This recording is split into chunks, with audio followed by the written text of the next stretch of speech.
வணக்கம் நண்பர்களே, இந்த பதிவில் நான் உங்களுக்கு 36 ரன் கமெண்ட்ஸை சொல்லித்தர போகிறேன். நம்ம சேனலை சப்ஸ்கிரைப் பண்ணாதவங்க சப்ஸ்கிரைப் பண்ணிக்கோங்க. சரி, வாங்க கான்செப்டை ஸ்டார்ட் பண்ணலாம். ஸோ முதல்ல விண்டோஸ் பட்டன் ஆர் பட்டனை நீங்கள் ப்ரெஸ் பண்ணுங்கள். ஸோ விண்டோஸ் ஆர் ப்ரெஸ் பண்ணிங்கன்னா ரன் ஓப்பன் ஆகும். ஸோ இந்த ரன்குள்ளே என்ன டைப் பண்ணால் எந்த சாஃப்ட்வேரை ஓப்பன் பண்ணுறது அப்படின்னு நான் ஒவ்வொன்றா சொல்லிகிட்டே போகிறேன். நீங்கள் நோட் பண்ணிக்கோங்க. ஸோ முதல்ல பார்த்தீங்கன்னா நோட் பேட் அப்படின்னு டைப் பண்ணி ஓகே கொடுத்தீங்கன்னா நோட் பேட் ஓப்பன் ஆகுது. அடுத்தது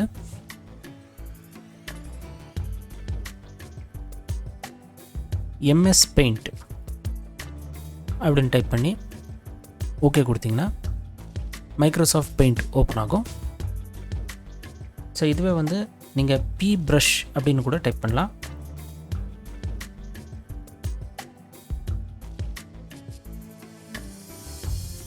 ஸோ பி ப்ரஷ் அப்படின்னு டைப் பண்ணி ஓகே கொடுத்தீங்கன்னா கூட உங்களுக்கு மைக்ரோசாஃப்ட் பெயிண்ட் ஓப்பன் ஆகும்.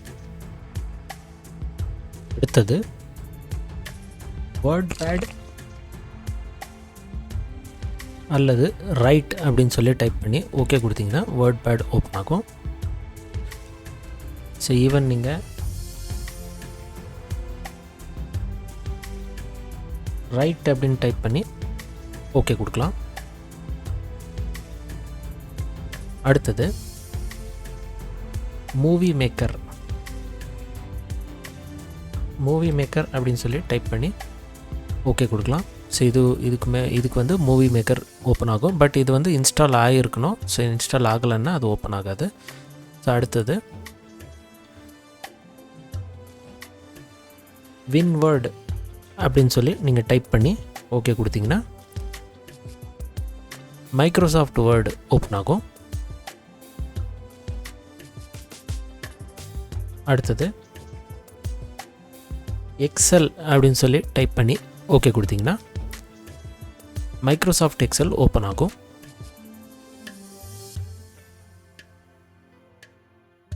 அடுத்தது பவர் பிஎன்டி அப்படின்னு சொல்லி டைப் பண்ணி ஓகே கொடுத்தீங்கன்னா பவர் பாயிண்ட் ஓப்பன் ஆகும்.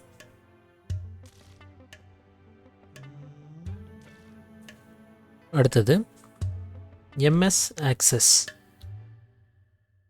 ஆக்சஸ் அப்படின்னு சொல்லி ஓகே கொடுத்தீங்கன்னா எம்எஸ் ஆக்சஸ் ஓப்பன் ஆகும். அடுத்தது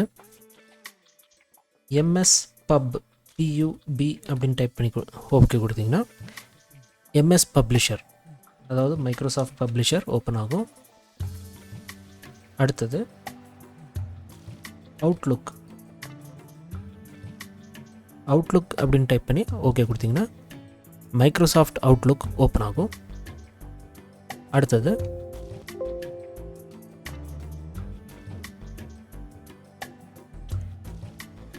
ஒன் நோட் அப்படின்னு டைப் பண்ணி ஓகே கொடுத்தீங்கன்னா மைக்ரோசாஃப்ட் ஒன் நோட் ஓப்பன் ஆகும்.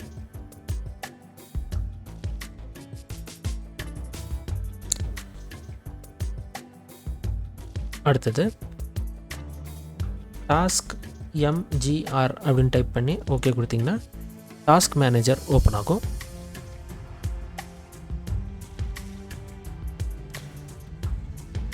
அடுத்தது கண்ட்ரோல் அப்படின்னு டைப் பண்ணி ஓகே கொடுத்தீங்கன்னா கண்ட்ரோல் பேனல் ஓப்பன் ஆகும். அடுத்தது சிஎம்டி அப்படின்னு டைப் பண்ணி ஓகே கொடுத்தீங்கன்னா கமாண்ட் ப்ராம்ப்ட் ஓப்பன் ஆகும். அடுத்தது மேக்னிஃபையர் ஆல்ரெடி நான் ஓப்பன் பண்ணி வச்சுருக்கேன். ஸோ இந்த மேக்னிஃபையருக்கு MAGNIFY இது டைப் பண்ணி ஓகே கொடுத்தீங்கன்னா மேக்னிஃபையர் ஓப்பன் ஆகும். ஸோ இது மேக்னிஃபையர். இங்கே மேக்னிஃபை ஆகுது பார்த்தீங்களா. ஸோ மேக்னிஃபையருக்கு வெவ்வேறு செட்டிங்ஸ் இருக்குது. ஸோ அது உங்களுக்கு நிறைய டுட்டோரியல்ஸ் இருக்கும், அதை நீங்கள் பார்த்து கற்றுக்கலாம். ஸோ அடுத்தது OSK அப்படின்னு டைப் பண்ணி ஓகே கொடுத்தீங்கன்னா ஆன் ஸ்க்ரீன் கீபோர்டு ஓப்பன் ஆகும். அடுத்தது ஸ்னிப்பிங் டூல் அப்படின்னு சொல்லி டைப் பண்ணி ஓகே கொடுத்தீங்கன்னா ஸ்னிப்பிங் டூல் ஓப்பன் ஆகும். ஸோ இது வந்து பேசிக்கலி பார்த்திங்கன்னா ஸ்க்ரீன்ஷாட் எடுக்கிறதுக்கு யூஸ் ஆகும். அடுத்தது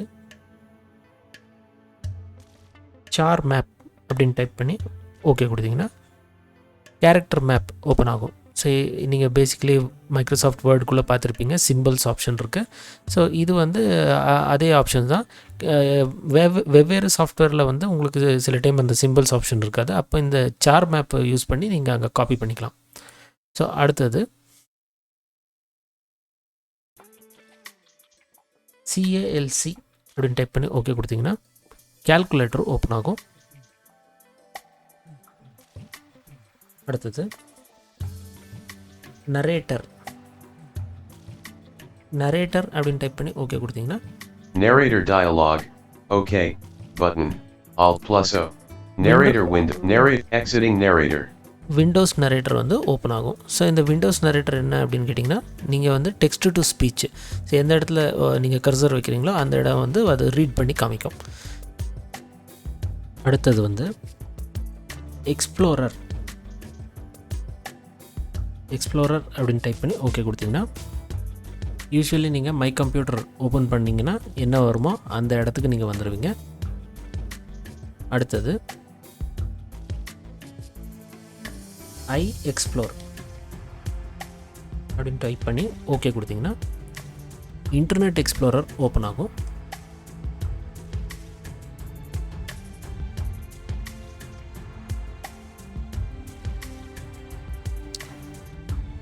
அடுத்தது எம்எஸ் எட்ஜ்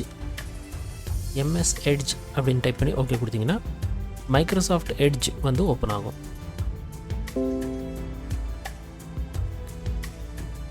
அடுத்தது குரோம் அப்படின்னு டைப் பண்ணி ஓகே கொடுத்தீங்கன்னா கூகுள் குரோம் ஓப்பன் ஆகும். அடுத்தது ஃபயர்ஃபாக்ஸ் அப்படின்னு டைப் பண்ணி ஓகே கொடுத்தீங்கன்னா ஃபயர்ஃபாக்ஸ் வந்து ஓப்பன் ஆகும்.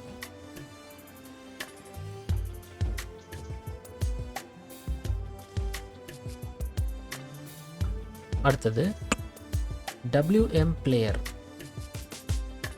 அப்படின்னு டைப் பண்ணி ஓகே கொடுத்தீங்கன்னா விண்டோஸ் மீடியா பிளேயர் ஓப்பன் ஆகும்.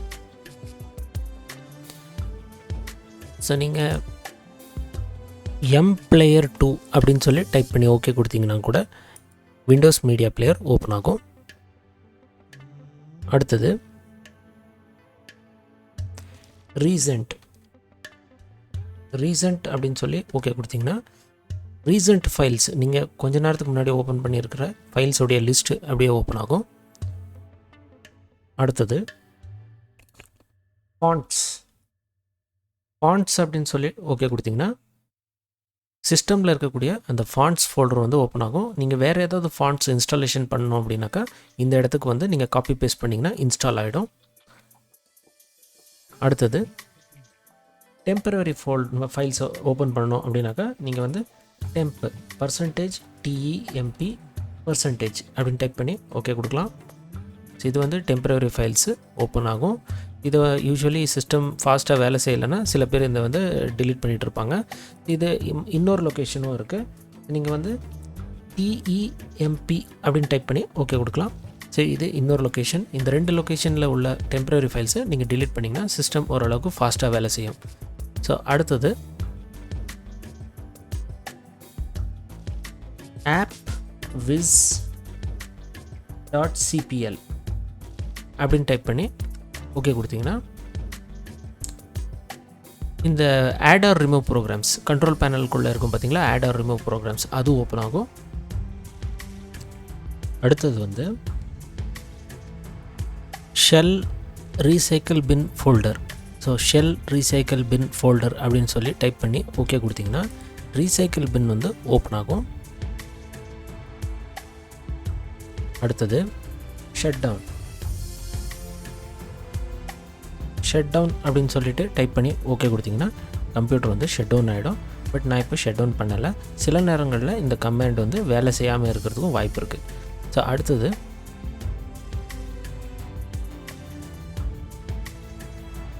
time date.cpl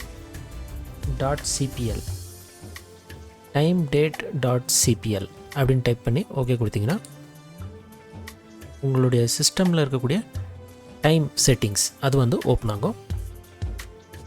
அடுத்தது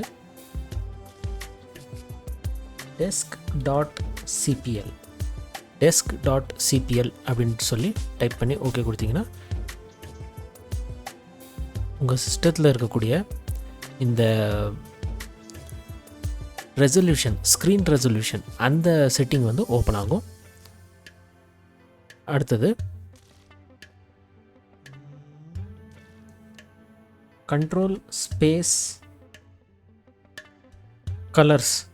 கலர் அப்படின்னு சொல்லிட்டு டைப் பண்ணி ஓகே கொடுத்தீங்கன்னா இந்த பேக்ரவுண்ட் செட்டிங், டெஸ்க்டாப் பேக்ரவுண்டோடைய செட்டிங் ஓப்பன் ஆகும்.